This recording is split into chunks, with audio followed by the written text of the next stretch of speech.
Hello student, आप कैसे हैं? हिंदी क्लासेस में आपका स्वागत है।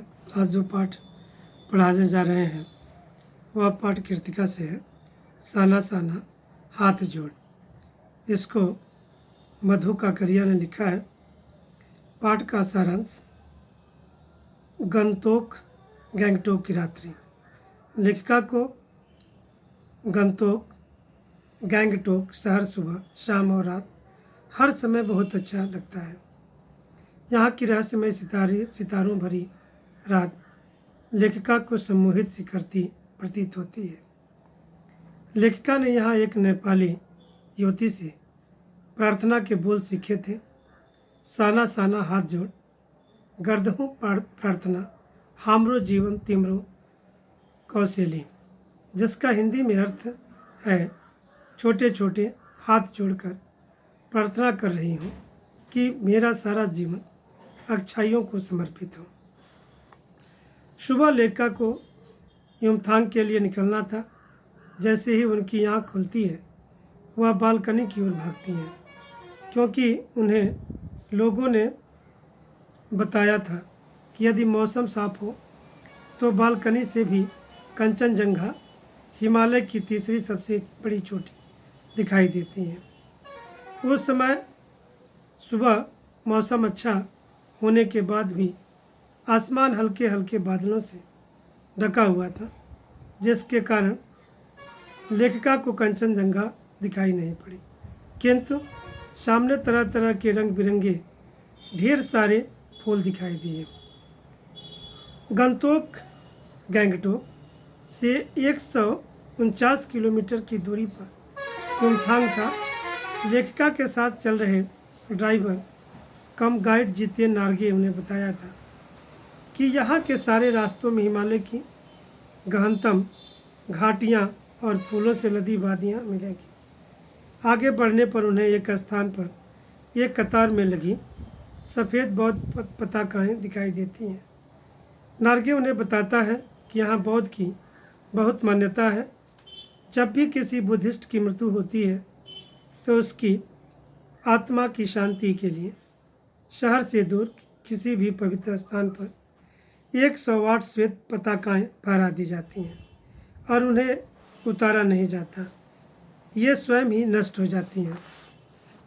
कई बार कोई नया कार्य आरंभ करने पर भी पताकाएँ लगाई जाती हैं, लेकिन ये पताकाएँ सफ़ेद न होकर रंगीन भी होती हैं। लेखिका को यहाँ जगह जगह पर दलाई लामा की तस्वीर दिखाई देती है। यहाँ तक कि जिस जीप में वह बैठी थी उसमें भी दलाई लामा का चित्र लगा हुआ था। थोड़ा आगे चलने पर कभी लॉन्ग स्टॉक का स्थान आता है, जिसे देखते ही जितेन बताता है कि यहाँ गाइड फिल्म की शूटिंग हुई थी।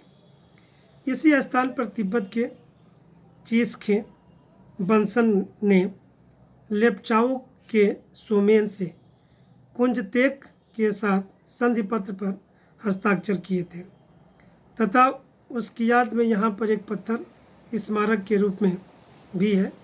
लेखिका को एक कुटिया में घूमता हुआ चक्र दिखाई देता है, जिस पर नार्गे उन्हें बताता है कि इसे धर्म चक्र कहा जाता है। इसे लोग प्रेयर व्हील भी कहते हैं। इसके विषय में यह मान्यता है कि इसे घुमाने से सारे पाप धुल जाते हैं। कुछ और आगे चलने पर बाज़ार, बस्तियां और लोग पीछे छूटने लगे। कहीं कहीं स्वेटर बुनती नेपाली युवतियाँ और पीठ पर भारी भरकम कार्टून गत्ते का बक्सा ढोते हुए बौने से बहादुर नेपाली मिल रहे थे। ऊपर से नीचे देखने पर मकान बहुत छोटे दिखाई दे रहे थे। अब रास्ते वीरान, संकरे और जलेबी की तरह घुमावदार होने लगे थे। हिमालय विशालकाय होने लगा था। कहीं पत्थर शिखरों के बीच दूध की धार की तरह झरझर नीचे गिरते हुए जलप्रपात दिखाई दे रहे हैं, तो कहीं चांदी की तरह चमक मारती तीस्ता नदी, जो सिलीगुड़ी से ही लगातार लेखिका के साथ चल रही थी, बहती हुई दिखाई दे रही थी। अब जीप 7 सिस्टर्स वाटरफॉल नामक स्थान पर रुकी, जहाँ एक विशाल और सुंदर झरना दिखाई दे रहा था। सैलानियों ने कैमरों से उस स्थान के चित्र लेने शुरू कर दिए। लेखिका यहाँ के प्राकृतिक सौंदर्य में इतना खो गई कि उनका दिल वहाँ से जाने को नहीं कर रहा था। आगे चलने पर लेखिका को हिमालय की रंग बिरंगी चोटियाँ नए नए रूपों में दिखाई देती हैं, जो अचानक बादलों के छा जाने पर ढक जाती हैं। धीरे धीरे धुएं की धुंध की चादर के छट जाने पर उन्हें दो विपरीत दिशाओं से आते छाया पहाड़ दिखाई देते हैं, जो अब अपने श्रेष्ठतम रूप में उनके सामने थे। इस स्थान को देखकर लेखिका को ऐसा लगता है मानो स्वर्ग यहीं पर है। वहाँ पर लिखा था थिंक ग्रीन, जो प्रकृति और वातावरण के प्रति सजग होने की बात कह रहा था।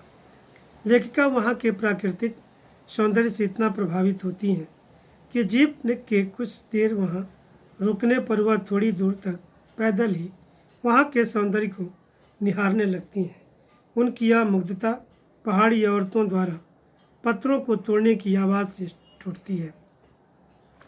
लेखिका को यह देखकर बहुत दुख हुआ कि इतने सुंदर तथा प्राकृतिक स्थान पर भी भूख मौत और जीवित रहने की जंग चल रही थी।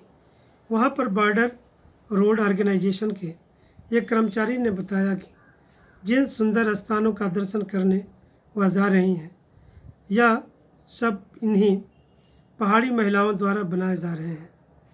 यह काम इतना खतरनाक है कि ज़रा भी ध्यान चुका तो मौत निश्चित है। लेखिका को ध्यान आया कि एक स्थान पर सिक्किम सरकार का लगाया हुआ बोर्ड उन्होंने पढ़ा था, जिसमें लिखा था ever wondered who defined death to build this roads. इसका हिंदी अनुवाद था, आप आश्चर्य करेंगे कि इन रास्तों को बनाने में लोगों ने मौत को झुठलाया है। वास्तव में कितना कम लेकर भी ये पहाड़ी स्त्रियां समाज को कितना अधिक वापस देती हैं। जब जीप और ऊंचाई पर पहुंची तो 7-8 वर्ष की उम्र के बहुत सारे बच्चे स्कूल से लौट रहे थे।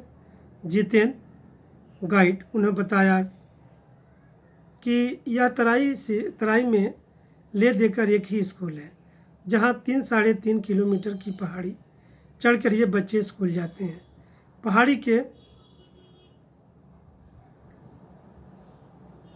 पहाड़ी के होने के बावजूद भी ये बच्चे शाम के समय अपनी माँ के साथ मवेशियों को चराते हैं, पानी भरते हैं और जंगल से लकड़ियों के भारी भारी गट्ठर ढोते हैं।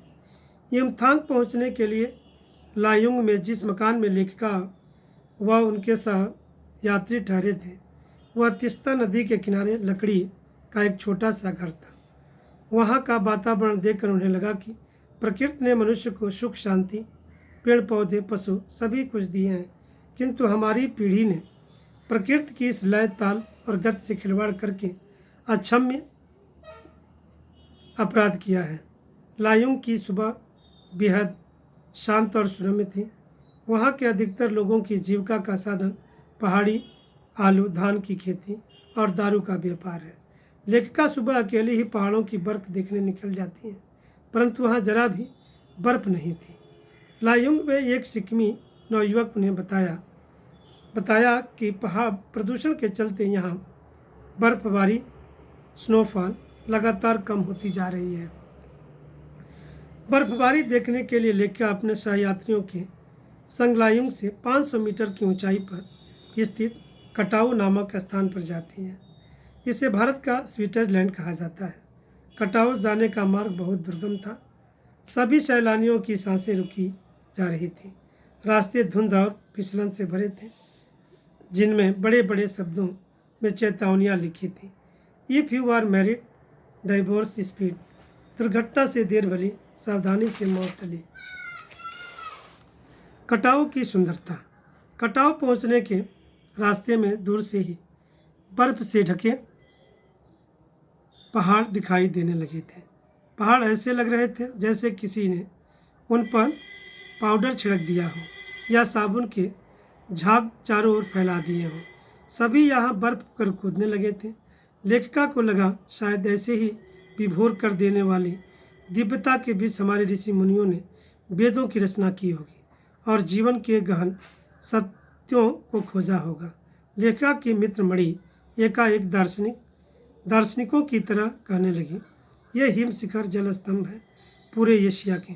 देखो, प्रकृति भी किस नायाब ढंग से, नायाब का अर्थ होता है नया, ढंग से इंतजाम करती है। सर्दियों में पर्व के रूप में जल संग्रह कर देती है और गर्मियों में पानी के लिए जब त्राह त्राह मचती है तो ये ही बर्फ शिलाएँ पिघल पिघल कर जलधारापन हमारे सूखे कंठों को तरावट पहुंचाती हैं।